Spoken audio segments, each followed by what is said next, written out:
pilgrimage is tanaw, ang pilgrim ang tao. Okay.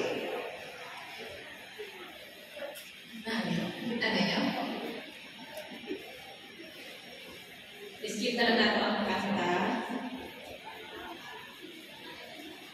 Usahay din siya ko. Hindi siya ko.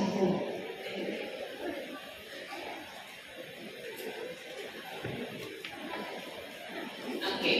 So a pilgrim is a person who journeys to a sacred place for religious reasons. No? Ang usa ka pilgrim, siya ang nag-pilgrimage, usa ka tao, ang nag-journey siya, nagpanaw sa usa ka balaang dapit. Ug ang rason, tungod sa Diyos ng rason, religious reasons. Dili lang basta magsuroy-suroy. Wala ko may alhin sa mahasin at magsuroy-suroy. No? I am here also, aside from giving talk to you, for a pilgrimage in your beautiful shrine of the Immaculate Conception. So, ang pilgrimage, ang musbot, usa ka tao, ang nagpanaw, doon ay Diyos ng rason, o reliyosong rason, padong sa usa ka banaang dapit. A sacred place. Okay. Sorry.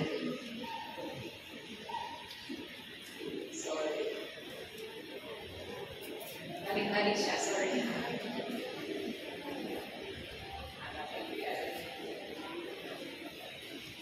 Okay.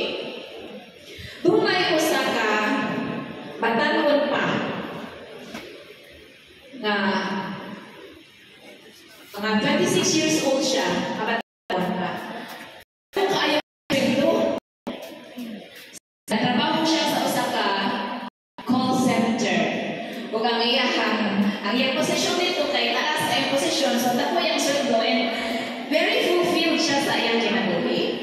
Pero bisan pa sa fulfillment kaya na sinati, doon na siya gipangita.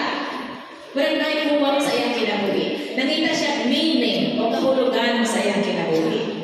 And so, sige siya pangutana, asa ka ha kung makapangutana kung asa na kumakitaan ang meaning sa kinabuhi. Kung doon ay nag-advise niya, adto ka dito sa Italy, doon ay usa ka city dito nga karaan na kaayo ang tawag kay Matera. Nakita mo diya sa street? Matera.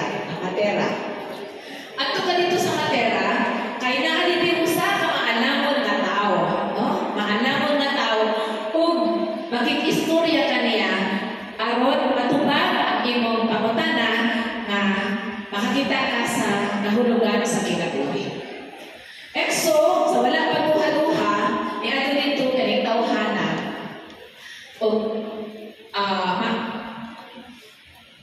Tinuod, nakaabot siya dito sa Matera, namutana siya asa nagpuyo ang kaning maalam